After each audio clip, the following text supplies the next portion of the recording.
जय हिंद साथियों। Welcome to Bhabha mathematics centre. एक बार पुनः आपका बीएमसी के इस यूट्यूब चैनल पर वेलकम है।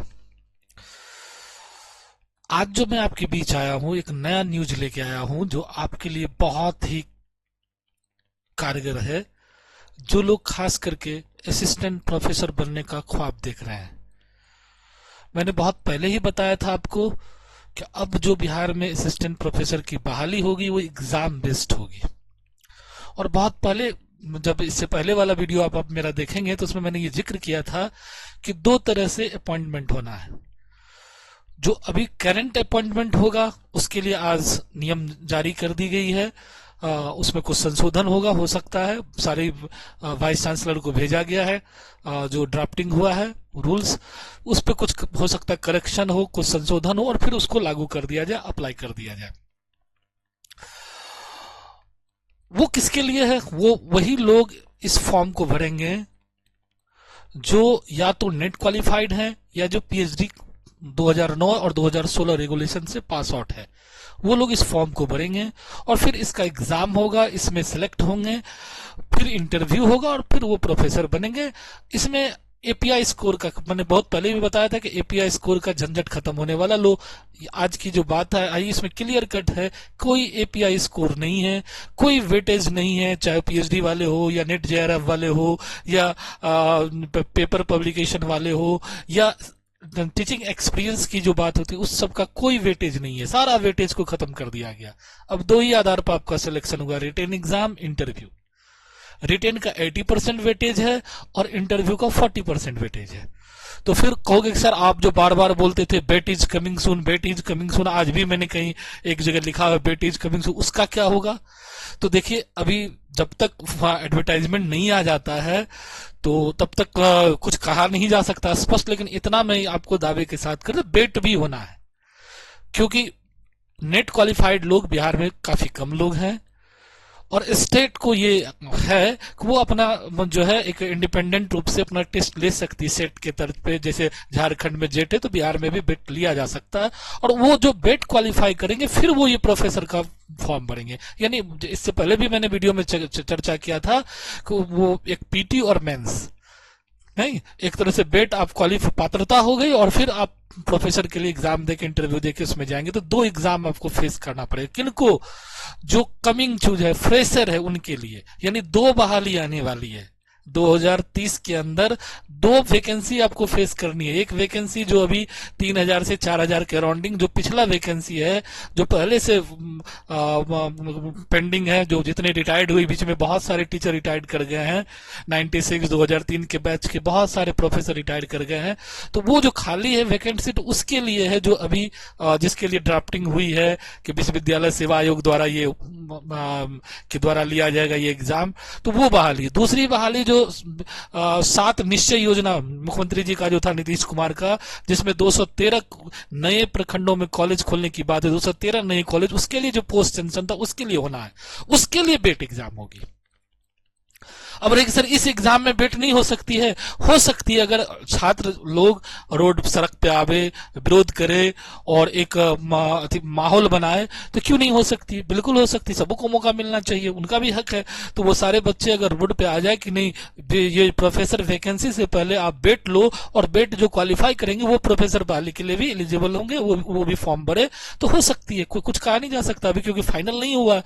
कोई भी रूल रेगुलेशन अभी फाइनलाइज नहीं हुआ है। तो अगर विरोध हो तो वो भी हो सकती है। दूसरी बात आती है कि सर तब हम पढ़ा के क्या फायदा, हम गेस्ट टीचर के प्रोफेसर के रूप में काम कर रहे थे या हम इतने दिन एडहॉक पे काम किए, तो फिर टीचिंग सर्विस देने से हमको क्या फायदा? जब फ्रेशर को ही मौका लगे तो फिर इतने दिन का अनुभव को क्या होगा? तो ये एक सरासर थोड़ा सा बेईमानी लगती है कि टीचिंग एक्सपीरियंस को कम से कम वेटेज मिलना चाहिए। पेपर पब्लिकेशन को नहीं भी मिले तो कोई बात नहीं, क्योंकि पेपर पब्लिकेशन तो पीएचडी जो भी करेंगे उनको करना ही पड़ता है और वो आगे जाके आपको क्या कहते हैं, जब आपको प्रमोशन मिलेगा, असिस्टेंट प्रोफेसर से एसोसिएट में जाओगे या प्रोफेसर बनो तो उस समय ये चीज जरूरत पड़ता ही है, तो वहां तो आप करोगे ही। इसलिए उसका अगर नहीं भी है तो कोई दिक्कत नहीं है, अगर है तो वो भी ठीक है, क्योंकि पेपर पब्लिकेशन वाला में जो है बहुत ज्यादा धांधली देखने को मिलता है, इसलिए उसको हटा भी जाए तो कोई बहुत दिक्कत वाली बात नहीं है। लेकिन एक्सपीरियंस, टीचिंग एक्सपीरियंस वाला जो मैटर है उस पर मिलना चाहिए। पीएचडी वाले को वेटेज मिलना चाहिए जो हो रही है, तो फिर नेट जेआरएफ वाले भी कहेंगे हमको भी वेटेज मिलना चाहिए। तो बहुत सारा बीच में जो है कुछ ऐसा चीज है जहां की कंट्राडिक्शन पैदा हो रही है। तो वो सारे विश्वविद्यालय वीसी वाइस चांसलर को जाएंगे तो हो सकता है वहां भी चर्चा होगा इस मैटर पे, और वहां भी कुछ ना कुछ नया कंक्लूजन उसमें जुटेगा। फिलहाल आपको एक गुड न्यूज, धमाकेदार न्यूज ये सुनाने जा रहे हैं कि आज ही के जो है एक ड्राफ्टिंग हुआ है नए तरह से बहाली होने का, कि बिहार में जो सहायक प्रोफेसर की बहाली होगी वो रिटन एग्जाम के बेस पर होगी। तो इतना तो कन्फर्म है कि रिटन एग्जाम होगी, ठीक है। अब उसमें क्या इंप्लीमेंट किया जाए या क्या चीज जोड़ा जाए, क्या चीज घटाया जाए, ये आगे जाके डिस्कशन होगा, तो उसमें कुछ ना कुछ सॉल्यूशन निकल ही जाएगा। और एक चीज और जो इसमें बहुत इलीगल लग रहा है कि 40 मार्क्स का इंटरव्यू जो डाला गया है, कि 40 पहले 20 मार्क्स का इंटरव्यू था या 15 मार्क्स का कहीं का इंटरव्यू, तो 40 मार्क्स का इंटरव्यू काफी ज्यादा हो जाता है, और इंटरव्यू में पूरा खुलेआम धांधली होती है, सभी लोग जानते हैं।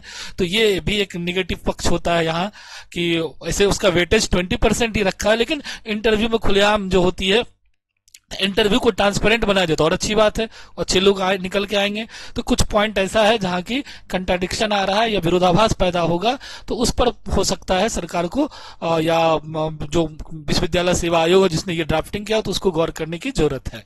बाकी जो फ्रेशर स्टूडेंट है उसके लिए फायदामंद है कि रिटन एग्जाम से होगी, तो आप जो सब्जेक्ट पढ़े हो, सब्जेक्ट में नॉलेज रखते हो, तो आराम से आप पास क्वालिफाई करोगे, उसमें कोई तुक्का मारने वाली बात नहीं। और सब्जेक्टिव सुनने में आ रहा है कि जो ये एग्जाम होगी वो सब्जेक्टिव होगी, तो वो और अच्छी बात है। आपको एमएस मास्टर डिग्री अगर आपने अच्छे ईमानदारी से किया है तो सब्जेक्टिव लिखने में कोई दिक्कत नहीं है। नहीं, आप बेईमानी से किए तो फिर आपके लिए मुश्किल होगी, तो फिर क्वालिफाइंग रेशियो घट जाएगा। और मैंने एक बार चर्चा किया था कि यूपी या हरियाणा की तर्ज पे होती है, ट्रू कॉपी और हरियाणा का ये हुआ है। हरियाणा में भी 2 पेपर होते थे, एक एमसीक्यू टाइप का होता था और दूसरा सब्जेक्टिव होता था, और वहां काफी लोग क्वालिफाई ही नहीं कर पाते, एग्जाम ही क्वालिफाई नहीं कर पाते हैं। तो जस्ट लाइक ये हरियाणा के स्टाइल में यहाँ कॉपी किया गया है। मैंने एक बार चर्चा किया था पिछला वीडियो में, तो जो आप लोग देखे होंगे। चलिए अब आते हैं हम अपनी स्लाइड पे और दिखाते हैं आपको कि आज के लिए क्या क्या है सरकार, मेरे स्लाइड में क्या क्या न्यूज है। पहला है बिहार में सहायक प्रोफेसर नियुक्ति अब नए पैटर्न पर, सुनहरा अवसर शानदार भविष्य। ये आपके लिए भी सुनहरा अवसर है, जो लोग एग्जाम देके अपने सब्जेक्ट से जुड़े हुए हैं, तैयारी कर रहे हैं, तो आप एग्जाम देके और इसमें क्रैक करें और प्रोफेसर, असिस्टेंट प्रोफेसर, क्योंकि रिटन एग्जाम का 80% वेटेज है, कोई एपीआई स्कोर नहीं है, इसलिए कोई ज्यादा परेशानी वाली बात नहीं है। सिर्फ आपको सब्जेक्ट के पकड़ होना चाहिए, उसकी तैयारी शुरू कर दीजिए, आसानी से आप क्वालिफाई कर जाएंगे। कमिंग सुन बेट एग्जाम। अब रहा कि ये प्रोफेसर फॉर्म कौन भरेगा सर, तो मैंने आपको पहले ही बताया कि जो लोग नेट क्वालिफाइड हैं या जिन्होंने 2009-2016 रेगुलेशन से पीएचडी पास आउट है, यही 2 लोग फॉर्म भरेंगे। तो फिर सर बहुत सारे लोग वंचित रह जाएंगे, तो इसके लिए बेट भी होना चाहिए।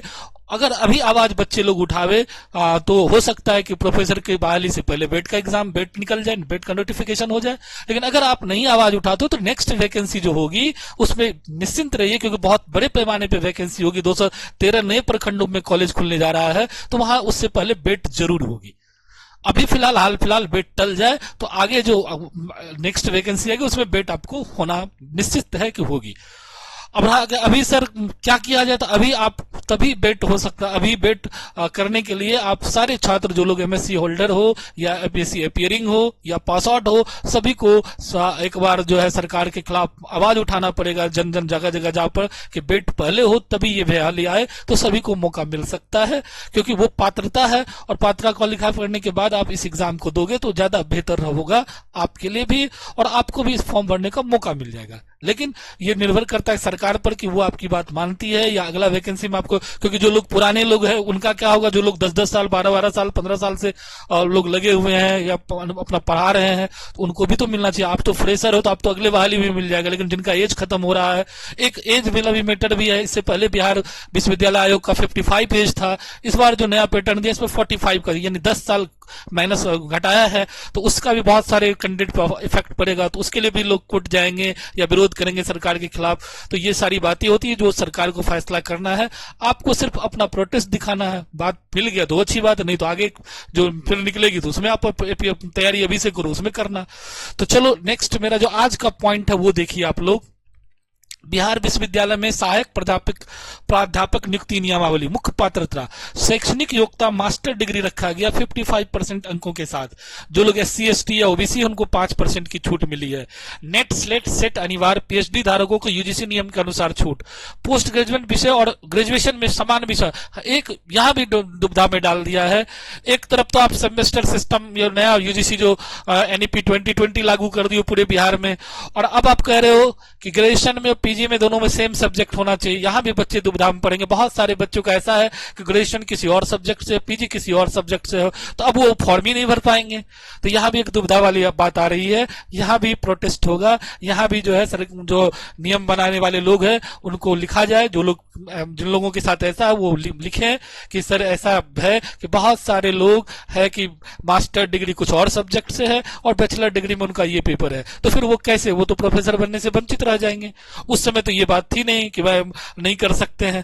तो इसलिए इस चीज को जो है कंसर्न में लिया जाए और सभी लोगों को जो है मौका दिया जाए, सभी लोगों को इसमें शामिल होने का मौका, क्योंकि रिटन एग्जाम है तो रिटन एग्जाम में जिनके पास मेरिट होगी वही क्वालिफाई करेंगे, तो मौका मिलना ही चाहिए। कोई ये तो नहीं है कि API स्कोर है, यहाँ कोई उस तरह की बात है। नेक्स्ट आते हैं हम लोग, ये एक जो न्यूनतम 23 और अधिकतम 45 वर्ष 1 अगस्त तक का, तो ये एक दुविधा वाली बात है। पहले 55 वर्ष है तो 10 इयर्स कम है, तो हो सकता है सरकार यहाँ बात मान जाए, वो छूट दे, जो लोग ओवरेज है उनको छूट दे। यहाँ आरक्षित वर्गों के लिए प्रशिक्षण अनुभव की शर्त हटा दी गई। परीक्षा पैटर्न लिखित परीक्षा 160 अंक और 3 घंटे का वर्णात्मक, यानी ये सब्जेक्टिव क्वेश्चन होना है। यहाँ डिस्ट्रक्टिव वेटेज 80% है कि रिटन एग्जाम का 80% वेटेज है और इंटरव्यू का 20% वेटेज है। आपको 160 का रिटन एग्जाम है, 40 का इंटरव्यू है। कभी 40 का इंटरव्यू होता नहीं था, मात्र कभी 15 या 20 का इंटरव्यू रखा जाता था। तो ये एक यहाँ थोड़ा सा दुविधा वाली बात आई है।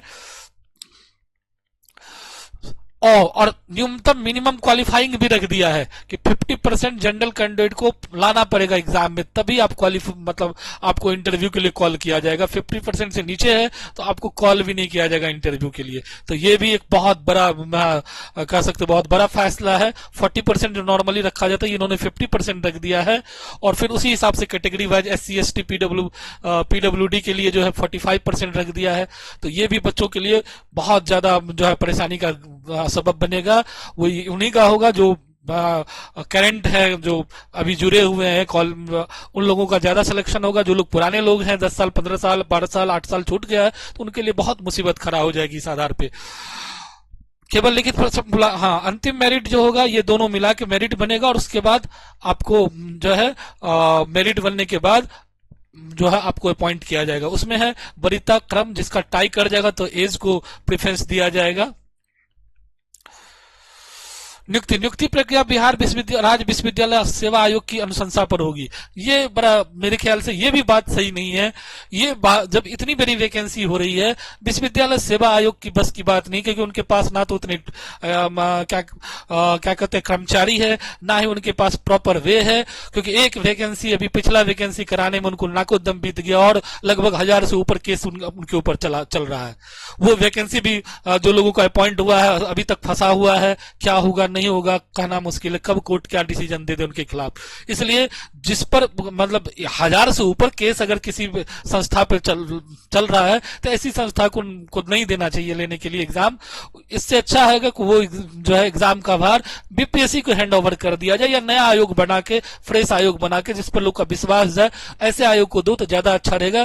क्या जाने कि जिस तरह से पिछला बार इंटरव्यू या API स्कोर में खेला हुआ है, हो सकता है रिटन एग्जाम में भी खेला हो जाए, बहुत सारे मेरिट वाले बच्चा बाहर हो जाए। जो कि बिहार का शुरू से जो स्टेटस है इस तरह का कारनामा होते रहता है यहाँ के एग्जाम सब में, तो ये एक बहुत ज्यादा बदनामी भी होती इस वजह से। तो इसलिए या तो एक फ्रेश आयोग का ही गठन कर लिया जाए, नहीं तो BPSC के थ्रू कराया जाए। बच्चे के हित में रहेगी, बच्चे यहाँ भी आवाज उठाएं कि हमारा जो एग्जाम हो वो कंडक्ट करने वाली संस्था BPSC हो तो ज्यादा बेहतर है। विश्वविद्यालय सेवा आयोग की बस की बात नहीं है, और वो लेगी भी तो खाली धांधली होगा, खाली खेला होगा उसमें, क्योंकि उन पर विश्वास लोगों का उठ चुका है।